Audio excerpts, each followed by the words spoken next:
담임 목사님의 은혜를 받다가, 말씀의 은혜를 받다가 제가 해야 될 말씀을 잊어버렸습니다. 말씀을 듣다 보니까 거의 비슷하다. 어제서부터 한마디도 나눈 적이 없는데 같은 말씀을 하고 계시는구나 라고 생각하게 되었습니다. 기도하시겠습니다. 하나님 아버지, 감사합니다. 하나님 아버지, 오늘 하나님께서 우리 양재예일교회에 주신 말씀이 감사하라고 하시는 말씀인 것 너무 감사하고 고맙습니다.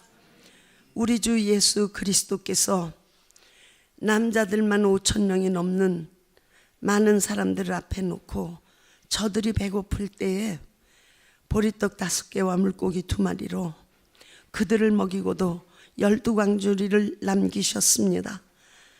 그 이유가 예수님께서 하나님께 감사하셨다고 성경은 말씀하고 있습니다. 우리 양재예일교회가 오늘 감사의 말씀을 특별히 받았으니 이제 양재예일교회 감사할 때마다 하나님 아버지 모든 일에 오병이어의 이적을 주시기를 간절히 원하고 기도합니다.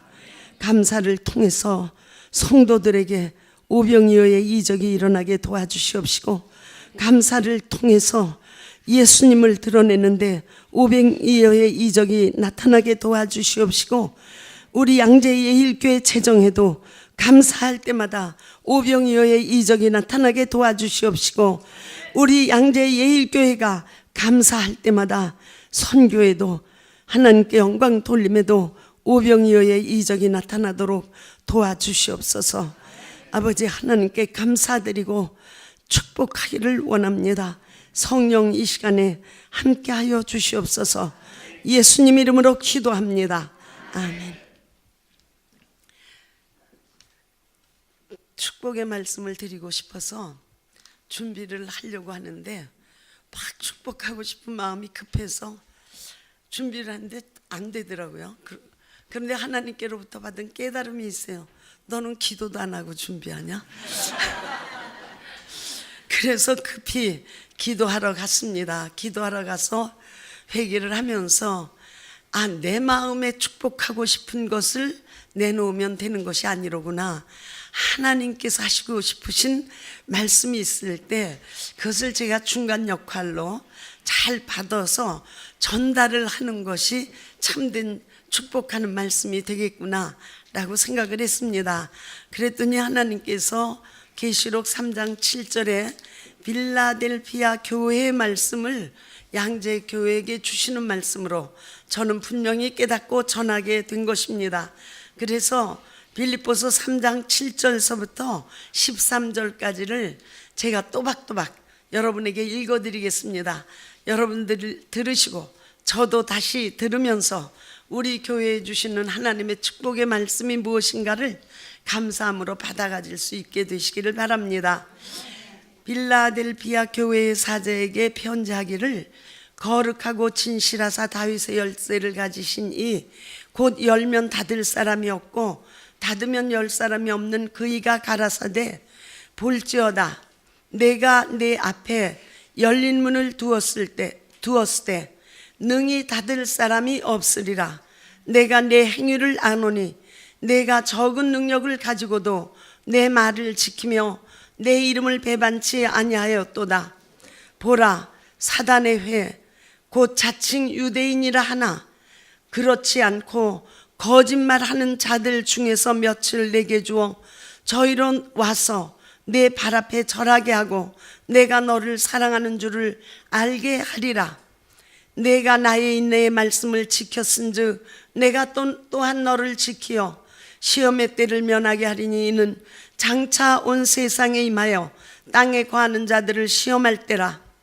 내가 속히 이 말이니 내가 가진 것을 굳게 잡아 아무나 내 면류관을 빼앗지 못하게 하라. 이기는 자는 내가 하나님 성전의 기둥이 되게 하리니 그가 결코 다시 나가지 아니하리라. 내가 하나님의 이름과 하나님의 성 곧 하늘에서 내 하나님께로부터 내려오는 새 예루살렘의 이름과 나의 새 이름을 그 위에 기록하리라. 귀 있는 자는 성령이 교회들에게 하는 말씀을 들을지어다. 라고 말씀을 하고 있습니다. 이 말씀을 보면서 하나님께서 주시는 말씀이 열린 문을 두었으되 닫을 사람이 없으리라. 이것이 우리 교회에 하나님이 주신 축복의 첫 번째 말씀으로 저는 깨달았습니다. 양재예일교회는 분명히 열린 문을 예수님께서 두었기 때문에 닫을 사람이 없는 교회, 그러므로 예수님과의 끊임없는 교제, 예수 이름을 부르고 영광 돌리는 일이 계속되고 있다는 축복의 말씀이며 이것이 끝까지 간다는 축복의 말씀으로 받았습니다. 그리고 열린 문을 두었다는 것은 또한 우리 양재예일교회는 아무나 와도 좋소를 한번 써붙여야 되지 않겠나. 그래서 정말 누구에게나 열린 교회의 모습이 이루어지고 누구나 편안하고 누구나 행복하고 누구나 위로받는 교회가 되어서 아무나 와도 좋소. 우리 성도들 입에서 우리 교회는 아무나 와도 좋소. 이것저것 따질 것 없습니다. 아무나 와도 좋소 하는 교회가 될 것이라고 믿게 되었습니다.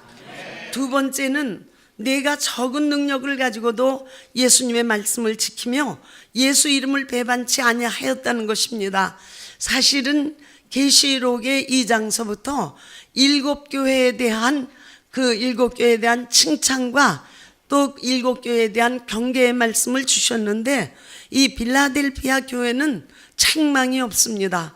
그리고 그 7교회 중에서 유일하게 예수 이름을 배반치 아니한 교회가 되어 있는 것입니다. 여러분께서 예수 이름의 말씀을 듣고 예수 이름을 사랑하고 부르는 것이 하나님께서 보실 때에는 너희가 비록 개척교회라고 하는 적은 교회로 보이고 적은 능력을 가졌다고 생각하지만은 내 이름을 배반치 아니한 큰 축복의 교회라고 말씀을 해주시고 계신 것입니다. 그러므로 약속은 사단의 회, 즉 거짓말하는 자들 며칠 데려다가 교회 앞에 꿇게 하고 절하게 할 것이라고 하시니 교회의 승리를 약속하고 계시는 것이고 이와 같이 하시는 것은 내가 바로 교회를 사랑하는 줄, 예수님께서 바로 교회를 사랑하는 줄 알게 하신다고 말씀하고 계시는 것이고 예수 이름을 배반치 아니하였기 때문에 주시는 축복은 시험의 때를 면하게 해 주시겠다고 말씀하는 것입니다. 우리는 주기도문을 통해서 항상 시험에 들게 마옵시고 간절히 소원합니다. 그리고도 시험에 들어서 고통하는 때가 많습니다. 그런데 예수 이름을 배반하지 아니하니 시험의 때를 면하게 해주겠다. 이것은 하나님 쪽에서 하시는 것이기 때문에 정말 아멘입니다. 그리고 내 면류관을 빼앗지 못하게 하라.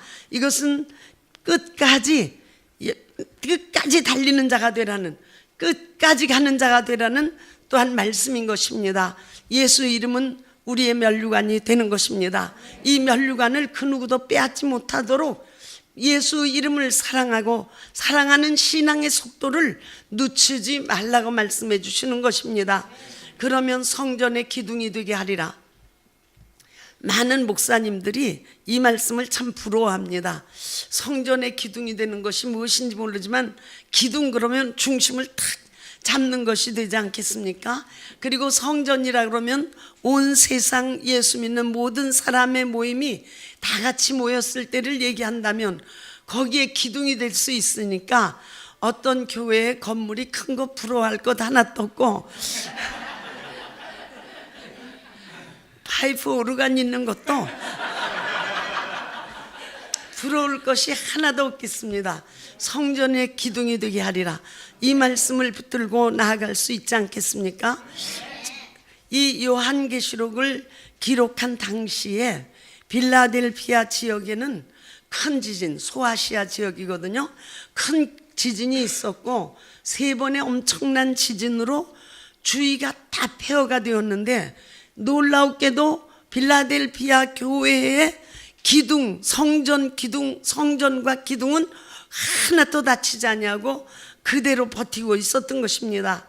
이것은 하나님께서 어떤 환난에도 반드시 지켜주신다는 아주 증명을 눈에 보이게 주신 것이라고 이렇게 말하고 있습니다. 정말 하나님이 주시는 안정이 있고 보호가 영구할 것이라는 약속의 말씀이 되는 것이니 우리 양재 예일교회 자체가 성전의 기둥이 되시기를 바라며 여러 성도 한 분 한 분이 양재 예일교회의 기둥이 되셔서 끝까지 교회를 성공시키시는데 함께 가시기를 바라는 것입니다. 그러면 삼위일체 하나님 이름을 양재 예일교회에 각인시켜 주시고 각인시켜 놓으시겠다는 것이요, 감사와 책임이 함께 주어지는 축복의 말씀을 주신 것입니다. 어제 하나님께로부터 제가 받은 말씀은 이렇게 필라델피아 교회의 축복의 말씀을 받고 기뻐했습니다. 이제 제가 생각했던 말씀, 개척교회라고 하는 것은 저는 시작이라고 생각합니다. 개척교회는 시작이다. 마치 농부가 과일나무를 새로 땅에 심는 것과 같습니다. 1년 전 양재 예일교회 개척은 장래에 열림은 교회, 예수 이름의 교회, 사단의 회, 거짓말하는 자들이 교회 앞에 무릎 꿇고 절하는 승리의 교회, 시험의 때를 면하는 놀라운 교회, 성전의 기둥이 되는 교회, 삼위일체 하나님의 이름을 각인하는 교회라는 큰 교회를 1년 전에 사실 우리는 씨를 심은 것입니다. 1년 전에 그렇게 될 미래를 바라보면서 씨 하나를 심은 것과 같습니다. 그러므로 교회는 그 씨가 싹이 나게 되어 있는 것이고 1년이 되었으니 싹이 났다고 우리는 감사하는 것입니다. 그리고 싹이 난 교회는 이제 나무라면, 씨를 심은 나무라면 자라나야 하는 것이고, 교회 성도는 교회가 자라나는 것을 보고 정말 기뻐해야 됩니다. 모든 것을 떠나서 교회가 자라는 것이 성도들에게 기쁨 그 자체가 되어서 웃고 떠들 수 있어야 하고 박수치고 좋아할 수 있어야 합니다. 그리고 교회가 자라는 것은 자기의 상급이라는 것을 알아야 되기 때문에 교회가, 성도가 성장을 하던, 교회 예배 보는 예배당 자체가 성장을 하던, 자랄 때마다 바로 내가 상급을 받았구나, 하나님이 우리에게 상급을 주셨구나 하는 그 상급으로 반드시 하셔야 정말 아름다운 성도의 생활을 하실 수 있는 것입니다. 그냥 예를 하나 들어드리고 끝을 맺겠습니다. 대구시에 어떤 농부가 사과나무 9그루를 심어서 키웠습니다. 이 농부는 이 9그루의 사과나무를 열심히 키웠습니다. 그래서 자녀 3명을 공부시키기 시작했고 또 자녀 3명도 열심히 공부를 하게 되었습니다. 이 농부는 사과나무를 의지하고 전심전력으로 돌보고 퇴비도 주고 농약 치지 않았습니다. 기계도 사용하지 아니하고 직접 자기 손으로 키워서 결국은 다른 농부들보다 요즘처럼 웰빙을 따지는 때에 10배의 수입까지 거두게 된 것입니다. 그래서 이제 온 가족이 이 사과나무로 우리는 사는구나, 이 사과나무가 우리를 살리는구나. 그래서 그 나무에 온 가족이 붙었습니다. 전심전력을 해서 매달리고 나무를 돌보게 되었습니다. 남편도 이 사과나무 9그루에, 아내도 사과나무 9그루에, 그리고 자녀들 3명도 학교에서 돌아오기만 하면 유기농 퇴비를 만들기 위해서 풀을 베어오고 열심히 나무를 가꾸었습니다. 온 가족이 전심전력을 하니 9그루의 나무가 90그루의 나무에 열매를 맺어서 대학을 자녀들이 대학까지 잘 마칠 수 있었던 것입니다. 농부 가족에게는 온 가족이 먹고 살 수 있는, 돈이 될 수 있는 유일한 자산이 이 사과나무 하나뿐이었습니다. 즉 9그루뿐이었습니다. 그래서 온 가족이 이 9그루에 집중했던 것입니다. 우리는 양재 예일교회만이 영혼의 천직입니다. 그리고 내 영혼의 나무인 것입니다. 우리는 양재 예일교회가 시작할 때 얼마나 큰가를 생각지 말고 이 양재 예일교회가 나를 살리는 천직의 길이라고 믿으셔야 됩니다. 그래서 사과나무 9그루로 온 가족이 행복하게 살고 건강하게 살고 소망을 가지고 산 것처럼 정말 우리 신앙생활에 천직이 양재 예일교회에 있다는 것을 알고, 그리고 예배에도 기도에도 전도에도 보상이 있다는 것을 믿고 주님 앞에서 보상을 받는다는 꿈을 가지고 정말 사과나무 열매 1개를 더 얻으려는 농부의 꿈보다 더 귀한 꿈을 가져야만 되는 것입니다. 우리 양재 예일교회 오늘부터 여러분들은 사과나무를 키운 9그루를 가지고 90그루의 이상의 열매를 낸 농부의 가족처럼 우리 영혼을 위해서, 아니 우리의 모든 삶을 위해서 정말 열매 하나를 더 얻으리라, 나는 한 사람이라도 더 얻으리라, 나는 한 영혼이라도 더 얻으리라는 여러분의 그 노력과 수고와 애씀이 있어야 되는 것입니다. 물론 교회는 하나님의 것입니다. 하나님이 키워주십니다. 하나님이 계획이 있어 세우셨습니다. 그러나 이 교회의 한 사람 한 사람인 여러분은 정말 한 영혼이라도 얻으리라고 하는 과일 하나를 더 얻기 위해서 몸부림을 친 농부와 비교 안 되는 여러분들의 몸부림이 있어야만 될 것이 아닌가, 오히려 축하보다는 부탁을 드리고 싶은 것입니다. 그리고 이 시간에 생각나서 한 가지만 더. 한 2년 전에 어떻게 하다가 제가 교회에서 쫓겨났습니다. 근데 그 쫓겨날 때 마지막 저에게 그 담임 목사가 한 얘기가, 저를 보고 이 예일교회가 이명범 목사의 것입니까? 그렇게 물어보더라고요. 그런데 저도 뭐 바보가 아닌 이상 왜 물어보는지 다 아니까 내 것이라고 답변하겠어요? 교회는 예수 그리스도의 것이지 라고 답변을 했습니다. 그랬더니 다시 물어보더라고요. 예일교회가 누구의 것입니까? 그래서 예수 그리스도의 것이라는 것이 안 믿어지는가 보지? 그러면 하나님의 것이지. 그렇게 답변을 했어요. 그랬더니 이렇게 가면서 하여튼 좀 기분 나빠하더라고요. 그런데 그렇습니다. 예수 그리스도의 교회고 하나님의 교회입니다. 그러나 내 교회여야 합니다.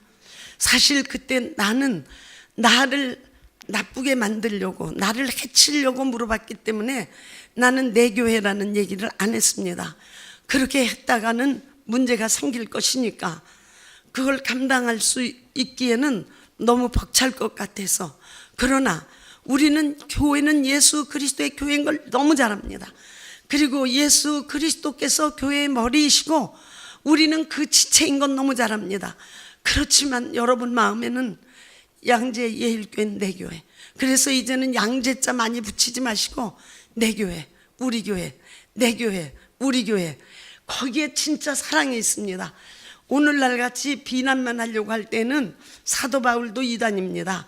왜냐하면 로마서 2장 16절을 보니까 사도 바울이 내 복음이라고 그랬어요. 내 복음, 정말 배짱 좋게 말한 거죠. 그런데 그 말씀을 읽을 때마다 저는 감동이 됩니다. 얼마나 귀하고 그 복음이 귀하고 정말 자기와 분리시킬 수 없을 만큼 바울이 복음을 사랑하면 내 복음이라고 말했을까. 그것처럼 우리 교회를 우리가 정말 사랑한다면 내 교회가 되어야 되는 것입니다. 교회의 재정을 가져가려고 내 교회가 되는 것이 아니고 정말 사랑하면 내 아들, 내 가족 할 때 그 사랑이 들어있잖아요. 내라는 속에 또는 우리라는 속에. 그래서 앞으로 우리 사랑하는 성도들은 내 교회, 내 교회, 내 교회 저쪽에 있어. 내 교회 한번 가볼래? 우리 교회 한번 가볼래?